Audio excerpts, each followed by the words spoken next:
Everyone, I'm Jason Hacken alongside Lauren Nemanchek.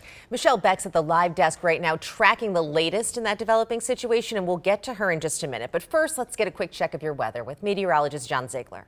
Hey, good morning, everyone. It is a quiet start again. We are starting to clear the smoke. That's good news here in the backyard. Very warm, actually, here in the backyard. Again, we're looking at temperatures at 72 as you're waking up. Now it's 71, but hey, you can see this. You can see the metro on this camera. We've had it very hazy. Things have clearly started to improve here. We did have a little rain trying to come in here, but that has completely evaporated this morning. And you can see Buffalo, it's not your imagination. There is some damp grounds to the northwest, St. Michael, Buffalo. You did have a 1/10 of an inch of rain about 2 hours ago. The air quality alert is until 9 o'clock this morning, but it's already been improving. And we can see that this is already going to green in Alexandria. So for today, we're expecting this to rapidly improve, and that's thanks to this little front that's going to be pushing down in some cooler air as well. And you can see, there we go, clearing skies, but more smoke is going to want to come in later tonight. So we'll time this out and your next storm chance and your forecast. Cece, I heard you got an accident out there. Yeah, the crash actually just cleared in Minneapolis, 94 eastbound at Riverside Avenue. The left lane was closed, so it was causing quite the slowdown, but now the left lane opened back up maybe 2-3 minutes ago. So that is good news. But as you can see on the eastbound and westbound side of 94, we are still seeing some significant slowing. So if you're headed out the door soon going eastbound, maybe say you're headed towards Snelling Ave, I'd add 5 to 8 minutes to my commute.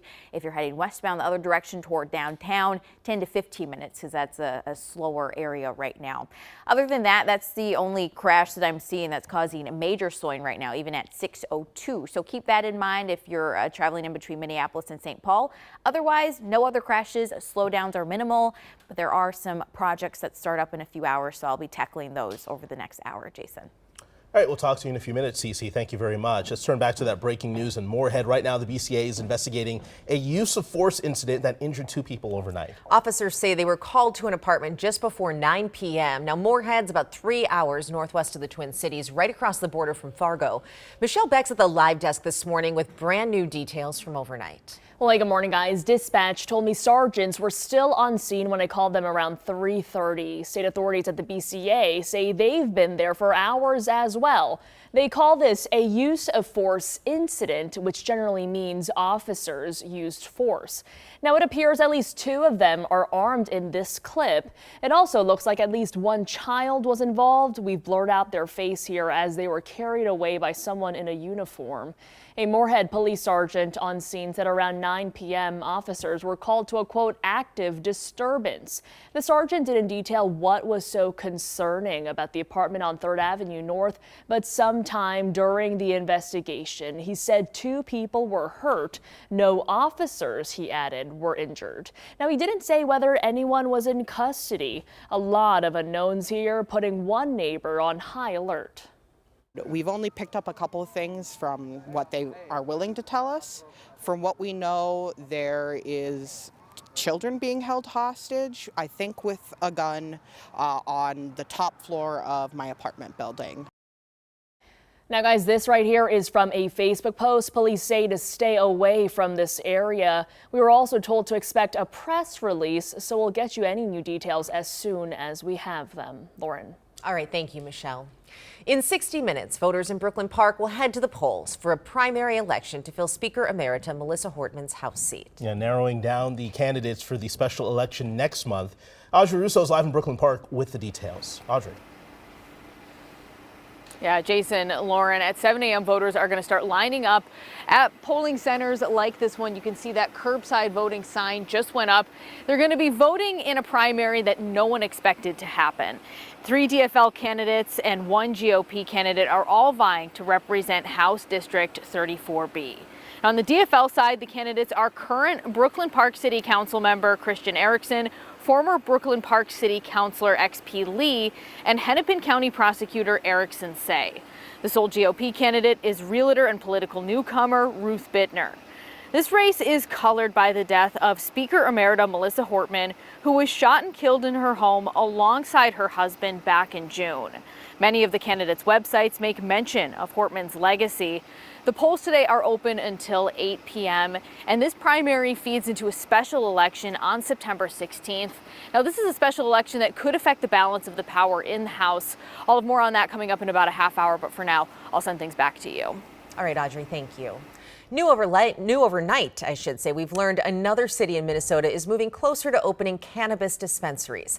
Albert Lea City Council approved 2 of the 3 micro-business licenses just before 11 p.m. This comes as President Donald Trump considers reclassifying the drug with the DEA and Department of Health and Human Services, basically deeming it less dangerous.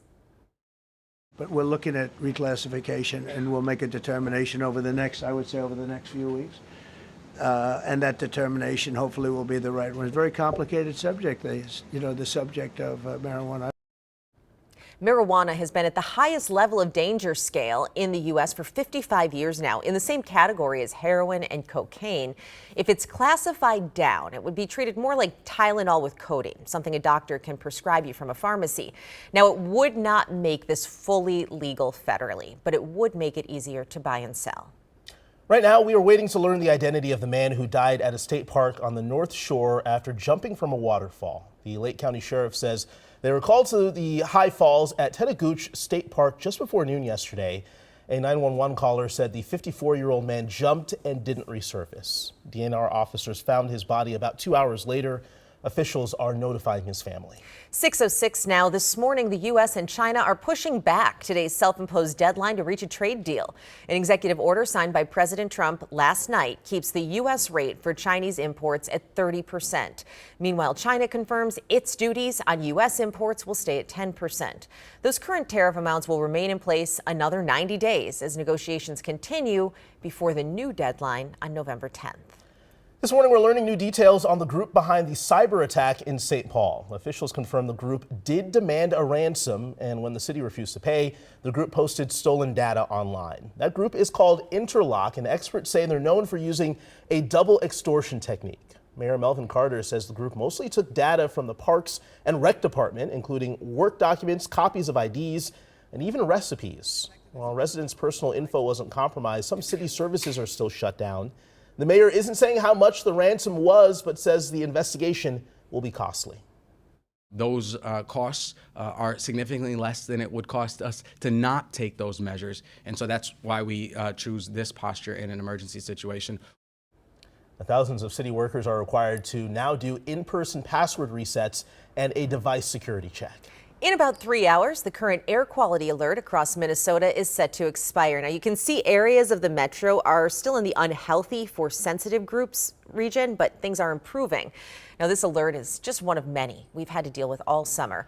Now, another Minnesota lawmaker is pressing for answers about Canada's handling of the wildfires. State Representative Elliot Engen of Lino Lake sent a letter this month asking for a comprehensive review of Canada's wildfire management.